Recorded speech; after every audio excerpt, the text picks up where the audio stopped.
ఉమిబోజు గాయపడిన కగుర వద్దకు పరిగెత్తుకుంటూ వచ్చాడు. ఆమె తనను కాపాడినా సహాయం చేయని ప్రిన్స్ హఠ మరియు జిపై కోపంతో వారిని దాడి చేయబోతుండగా కగుర అతన్ని ఆపి, తాను రక్షించిన వారిని బాధించవద్దని చెప్పింది. తను చివరకు మారిపోయిందా అని ఆమె అతన్ని అడిగింది. ఇంతలో ఆ ఏలియన్ వారిపై దాడి చేసి వారిని తినడానికి ప్రయత్నించింది. ఉమిబోజు తన కూతురిని రక్షించాడు, కాని ఈ ప్రక్రియలో తన ఎడమ చేతిని కోల్పోయాడు. కగుర దూరంగా పడిపోయింది. ఆమె ఏదైనా చేయకముందే ఏలియన్ ఆమెను పట్టుకుని తినడానికి సిద్ధమైంది. చివరి క్షణంలో గిన్ మరియు 16 ఆ మృగం లోపలి నుండి బయటకు వచ్చి గిన్ కగురను చేరుకోవడానికి ప్రయత్నించాడు, కానీ సాధ్యం కాలేదు. కగురను విడిపించడానికి గిన్ మరియు ఉమిబోజు కలిసి ఆ రాక్షసుడిపై వారి భీకర దాడులను కేంద్రీకరించారు. ఈలోగా షిన్సెగుమి ఆ రాక్షసుడిపై దాడి చేయడానికి ప్రయత్నించగా కొద్దిసేపటికే మత్సుదైరా నాయకత్వంలోని బకుఫు యుద్ధ నౌకలు కూడా వారితో జతకలిశాయి. ఆ ఏలియన్ తన దాడిని గిన్ మరియు ఉమిబోజులపై పూర్తిగా కేంద్రీకరించడానికి తిరిగి ఓడలోకి వెళ్ళింది.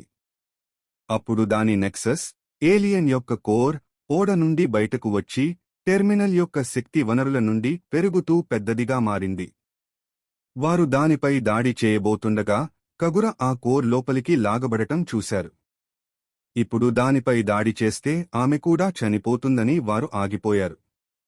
యుద్ధ నౌకలు కగురను పట్టించుకోకుండా ఏలియన్పై దాడి చేయడానికి సిద్ధంగా ఉండగా ఉమిబోజు తన కూతురితో కలిసి చనిపోవడానికి సిద్ధపడ్డాడు. అయితే గిన్ ఉమిబోజును కగురను నమ్మమని మరియు ఆమెను రక్షించడానికి 5 నిమిషాలు సమయం ఇవ్వమని అడిగాడు. అతను కూడా కోర్ లోపలికి వెళ్లి కగుర యొక్క ఉపచేతనను చేరుకుని ఆమెను మేల్కొలపడానికి ప్రయత్నించాడు. కోర్ ఉపరితలం వద్ద ఉమిబోజుకు షిన్పాచి, 16, ప్రిన్స్ హఠ మరియు జీ జతకలిశారు. వారంతా కొద్దిసేపటి వరకు కోర్ను రక్షించడానికి ప్రయత్నించారు. యుద్ధ నౌకలు వారి ఫిరంగులను పేల్చడానికి సిద్ధంగా ఉండగా కగుర మేల్కొని గిన్పై ఒక అప్పర్ కట్తో కోర్ను ఛేదించుకుని బయటకు వచ్చింది. మత్సుదైరా ఆ ప్రాంతంలో ఇంకా ప్రజలు ఉన్నప్పటికీ ఫిరంగిని పేల్చడానికి బటన్ నొక్కాడు. ఉమిబోజు అందరి ముందు నిలబడి తన గొడుగుతో ఆ దాడిని ఆపేశాడు. ఏలియన్ ఓడిపోయిన తర్వాత గిన్ మరియు ఉమిబోజు దాని శవంపై మూత్రం పోస్తూ ఉమిబోజు తన ఇంటిని విడిచిపెట్టడానికి గల నిజమైన కారణం గురించి మాట్లాడుకున్నారు. అతని ఎడమ చేయి ప్రొస్థెటిక్ అని, అందువల్ల అతను దానిని సులభంగా మార్చగలడని తెలిసింది.